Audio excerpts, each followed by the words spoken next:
MTN News, this is Montana This Morning. It's been 3 years since the murder of a 12-year-old boy in West Yellowstone. I spoke with a neighbor about how the neighborhood hasn't been the same since. And a push by Congress to block a deal impacting the PGA Tour merger.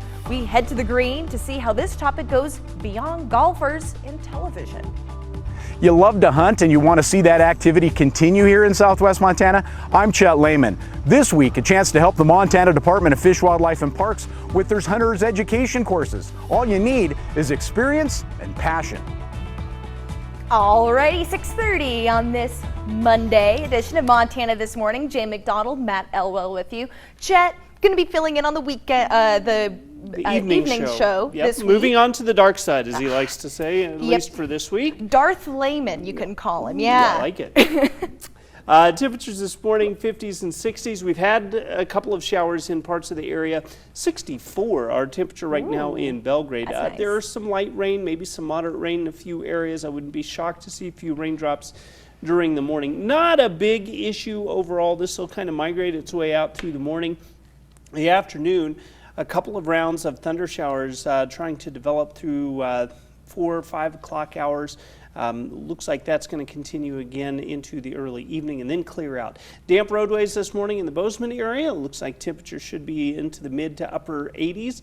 And again, we are talking a few isolated thunder showers getting into the afternoon. I'm going to break down our potential and let you know what's happening for the rest of the week. That's coming up in just a few minutes. Thank you very much, Matt. 6:32, our top story this half hour. It's been 3 years since 12-year-old Alexander Hurley was found dead in his grandparents' West Yellowstone home. And just recently, his grandmother, Patricia Batts, pled guilty to 3 charges, and her sentencing is scheduled for tomorrow. So I went to West and spoke with a neighbor who tells me the impact this horrific case had on the tight-knit community of West Yellowstone. Just to realize that people that I interacted with could stoop so low to be so horrendous and malicious and just violent towards a child. I literally was friends with these people, and then to find out that they were torturing their grandson behind closed doors and nobody knew about it, that was hard to take. Missy Finney has lived in West Yellowstone for 17 years and a stone's throw away from the old Sasser Batts house. She remembers the times where the neighborhood was filled with the noise of kids coming down to visit her home. You could hear them coming. That was the funny part because they weren't quiet. And she remembers the times that Alex would come over and play with her kids. He was bubbly. He was always smiling. He was a happy kid. He interacted well with others, and I enjoyed the time that he came over and spent. It was fun to have him over here when he was. And Missy also remembers the morning of February 3rd, 2020. I was listening to the scanner in the morning, getting my kids ready for school, and I heard everything kind of go down. After I got my kids off to school and stuff, then it all came about that little Alex was deceased and that his family over there were doing some pretty horrendous things to him. And these past 3 years, how has it been for you to be listening on the news, reading it online about the proceedings? It's been disgusting, to be honest with you, because she should have just pled guilty and be done with it so that we don't have to listen to her anymore, because I'm over her and James and what they did. And just every time you see something in the news about it, it just brings up all those emotions again. Missy still has the obituary from Alex's memorial service on her refrigerator door, a daily reminder of that bubbly kid from down the street. In West Yellowstone, Jane McDonald, MTN News. And we will have a reporter in the courtroom tomorrow for the sentencing, and we'll bring you the latest online and on air. Now for national news, much of the sports and political world will be paying attention to Congress this week at a Tuesday hearing involving professional golf, Saudi Arabia, and the possible future of sports leagues and their ability to take money from controversial sources. Our Joe St. George takes a look at why you don't have to be a golf fan to care about the latest debate involving politics and sports.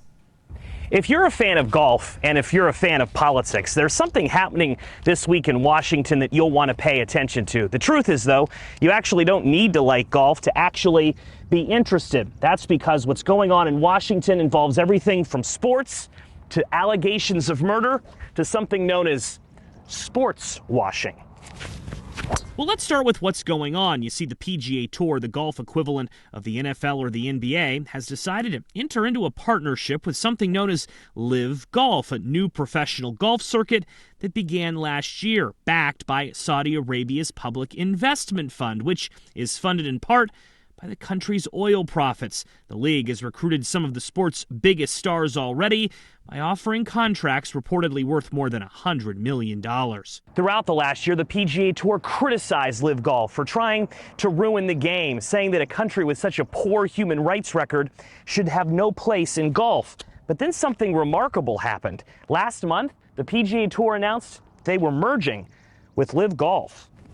And that is why Congress is stepping in this week with a Tuesday hearing to review what exactly is going on. The PGA Tour has said entering the framework agreement put it into costly litigation. PGA Tour officials will testify on Tuesday, although representatives from Saudi Arabia and the game's biggest stars will not. Saudi Arabia has become a major player in global sports. David Taurus is with International Idea, a democracy watch group based in Sweden. He says what U.S. lawmakers are really looking at is the concept of sports washing, the idea of a country or corporation using sports to improve its image. Saudi Arabia, for instance, has not just been involved with golf, they now own soccer clubs in Europe and have been connected to Formula One racing. The more that people are talking about it, the more people are intrigued as to sort of what this means. Saudi Arabia thus far has rejected all of this criticism, saying they are simply transforming their economy through sports.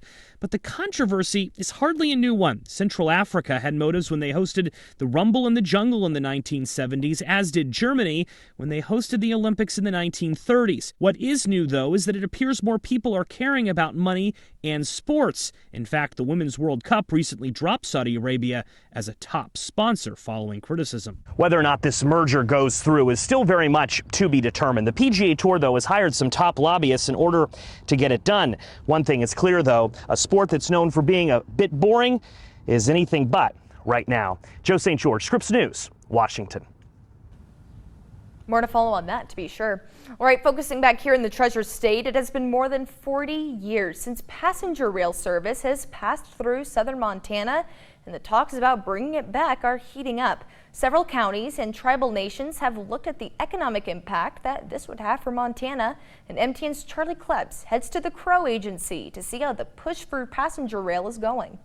The possibility of restoring Montana passenger rail has become widely discussed lately. Here in Crow Agency, conversation has begun about the positive impacts it could have here and in other rural and tribal communities around the state. And that includes one impact that might come as a little bit of a surprise. And so it's always a problem. That's how Montana representative and longtime Crow Agency resident Sharon Stewart Paraguay describes the transportation situation in her community, a problem. They have to rely on the graces of other people to be able to access, to go to Billings, to Hardin. She says it can be difficult for the people of Crow Agency to travel, and that's why recent conversation of restoring passenger rail has Stewart Paraguay excited. When we talk about the railroad, it is an additional opportunity for transport to and from Billings to our area. Crow Agency was stopped 6 of 6 on a tour of rural and tribal communities,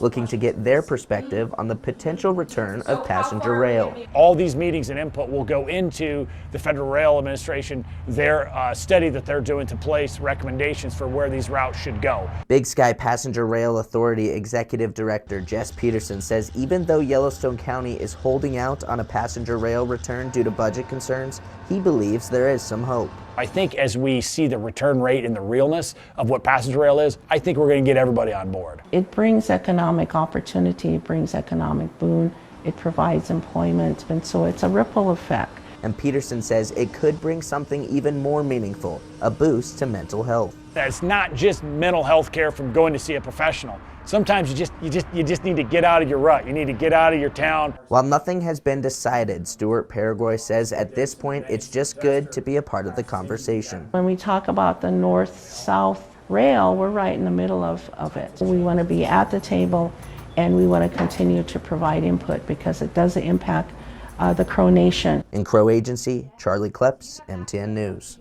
Thank you very much, Charlie. Now, for many hunters, education is the first step into adulthood. Successful completion allows young people to go out into the field as licensed hunters. And these classes are growing in popularity here in Southwest Montana. And that means a greater need for instructors. And MTN's Chet Lehman shares how we can be involved in this week's Fish and Wildlife. There's no question the population is growing here in Southwest Montana, and that means more and more young people wanting to take hunter's education courses. Couple that with the COVID pandemic, the Montana Department of Fish, Wildlife, and Parks is in need of some help. Now that we're kind of on the other side of that, we're continuing to see student numbers rise again, but our numbers of hunter education instructors has kind of taken a hit. And so what we're hoping to do is invite more people to come and volunteer as hunter education instructors. Prerequisite for taking on this role? Experience and passion. We would invite anybody who's passionate about hunting and who enjoys teaching and passing on their experience and their knowledge to the next generation to come and volunteer as a hunter education instructor.